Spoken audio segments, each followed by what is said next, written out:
Hey, it's time for Sarah's Bedtime Stories. Episode 46, The Best Gift You Can Give to Yourself. Happy birthday, Sarah May! Wow, binati yung sarili. But this is my podcast episode for my birthday. Sabi ko naman sa inyo, mahal na mahal ko yung sarili ko. Kaya gusto kong paranas sa kanya kung ano ang feeling na dinededicatean ka ng isang podcast episode. So, Sarah May, this is for you. But kidding aside, this is also for all the people na kapag birthday nila, they are thinking of what to give sa sarili nila. Like, ano ba yung magandang regalo? So, I thought of this episode because it's my birthday. So, if you are wondering what is the best gift for yourself, whether it's your birthday or wala lang, gusto mo lang bigyan ng regalo ang sarili mo, listen to this episode or watch this episode because I have a hopefully bright idea. Story time. When I was young, na-realize ko na I love birthdays kasi feeling ko kapag birthday mo, meron kang isang wish na matutupad as long as meron kang candle, tas ibublow mo yun. But when I was young, I didn't have celebrations like yung bonggang birthday celebration. Ang naaalala ko nun, meron akong spaghetti, tapos meron akong pop cola galing sa kapitbahay ko, kila Paul Deng, kila Dang Eli, tsaka kay Apong Pong. So, nung lumaki ako, I always look forward to my birthday. I mean, parang ako mismo, ginusto ko na i-celebrate siya on my own little ways. Kaya may mga times noon na nung kaya ko nang magluto, pinagluluto ko yung sarili ko no, nung pancit canton. Actually, it was Lucky Me pancit canton. Like, kahit 4 na piraso lang siya, bumibili ako nun kila Poldeng. Tapos, bibili ako or meron akong mga fudgy bar, inipit, cupcake. Tapos, meron ako nun na pagpapatong-patungan ko. Tapos, lalagyan ko ng candle sa taas. So, parang ganito. So, meron akong tradition nun na every birthday ko, kailangan merong noodles kasi sabi nila long life. Tapos, gusto ko ng may cupcakes kasi wala akong pambili ng cake. So, cupcake lang, tapos lalagyan ko ng candle kasi gusto kong mag-blow kasi feeling ko magkakaroon ako ng wish na matutupad. Until such time na nung tumanda ako, meron akong ninang, si Ninang Olive. Lagi niya akong binibigyan ng cake kapag birthday ko. Tapos, galing pa kasi ng Makati yung mga parents ko. So, inuuwi nila yon. So, alam mo yon yung nakukulob siya sa bus, yung, naaalala ko yun yung amoy siyang kulob or amoy siyang bus o kaya minsan nalasog-lasog na siya. So, when I was young, nangarap din ako na magkaroon ng birthday cake. Hanggang sa nung graduate na ako. So, naalala ko noon, nung 18th birthday ko, ang daming nagbigay sa akin ng cake. Yung mga tricycle driver sa barangay namin, yung mga kasama ko sa simbahan. Tapos si Maan nun, my high school friend, binigyan niya rin ako ng parang cupcake. Yung best friend ko, si Ivy. So, ang dami kong cake. So, doon ko na-experience yung ang bait ng mga tao sa akin kasi sila yung gumawa ng way para magkaroon ako ng cake. So, that was the time that I felt really happy kasi naranasan ko na yung cake kasi hindi na cupcake. So, nagtuloy-tuloy yon hanggang sa nagkaroon ako ng trabaho, yung mga office mates ko, yun yung nagbigay, hanggang sa nung naging teacher na ako, yung mga estudyante ko, binibigyan nila ako ng cake. Pero, yung cake, hindi ko siya hilig kainin. As in, hindi ko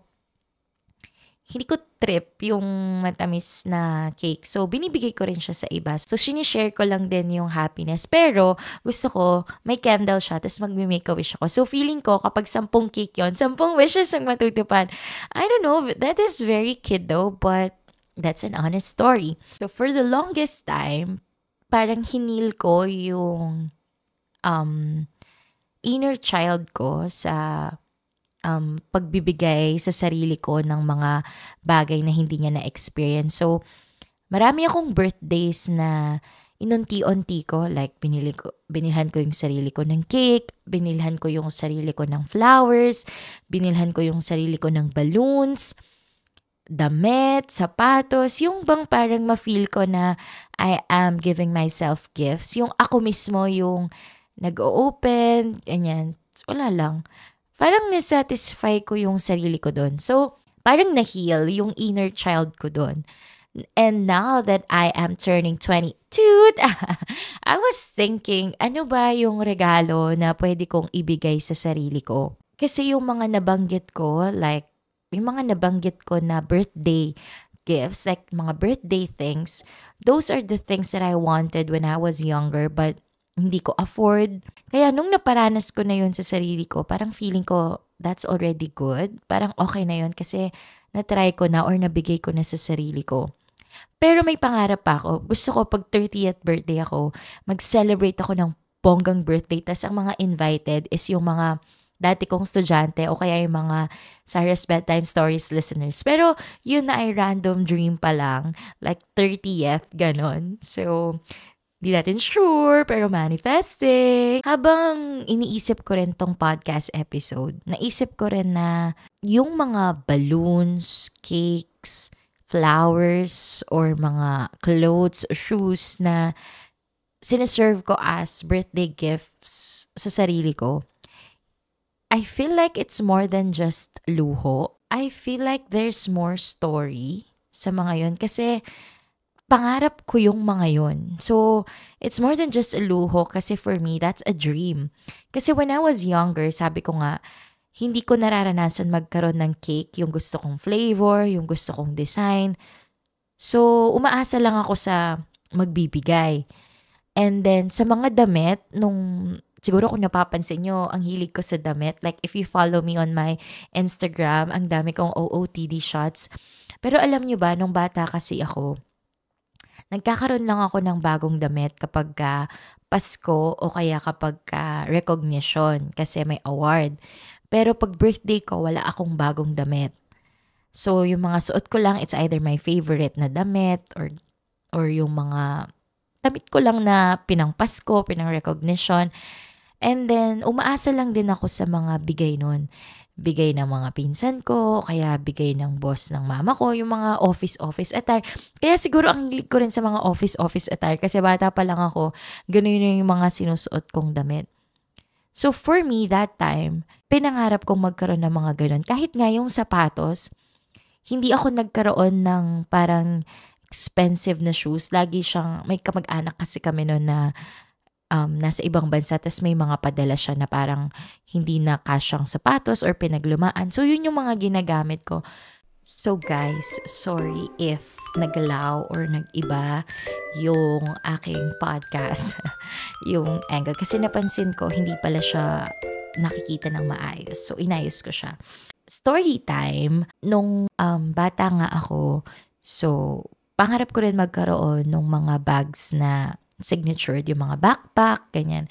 Kasi noon yung mga bag ko, ang bilis nilang masira. Kasi siguro hindi sila, I don't know, siguro hindi sila signatured or marami lang akong dala-dala. Kasi mahilig akong mag-uwi ng mga books noon. Kaya di ko sila binabasa.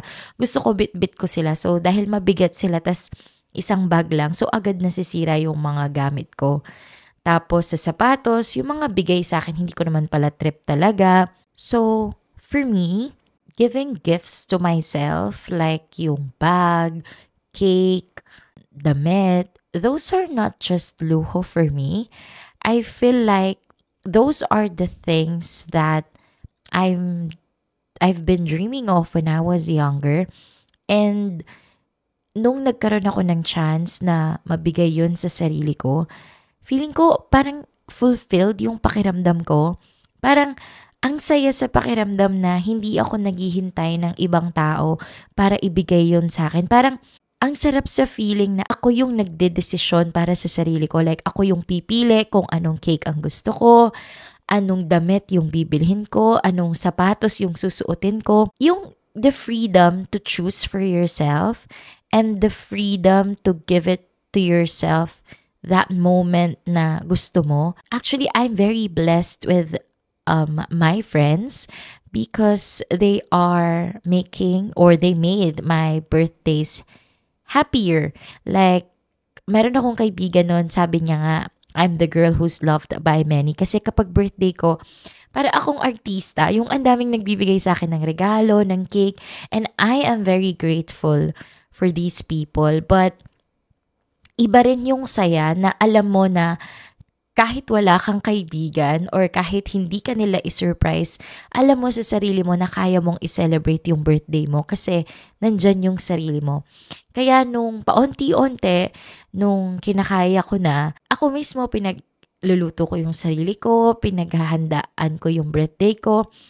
Some might say na magastos ako, pero for me, it's more of a liberating feels na kaya mong pasayahin ang sarili mo. And ngayon ko naisip na maybe the best gift that you can give to yourself, siguro nakikita natin yon as material things, pero for me, it's more than that. For me, it's how you make yourself happy. Kasi alam mo kung ano yung makakapagpasaya sa'yo, alam mo kung ano yung makakapagpa-feel sa'yo na you are celebrated. So, bakit mo pagkakait yun sa sarili mo? So that's just me. I'm not saying this is the right thing or what, pero for me, that's the best thing that I can give to myself. Siguro that's the best thing that I can give to myself, yung hayaan ko siyang maging masaya. Kasi life is short.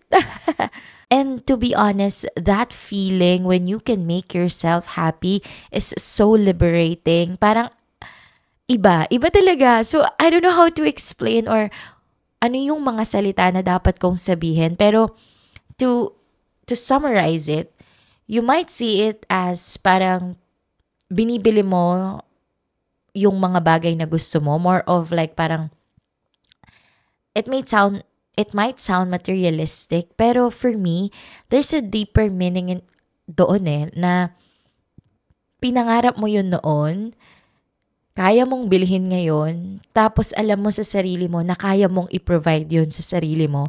So that feeling is so liberating na you won't wait for others to do it for you because you have yourself.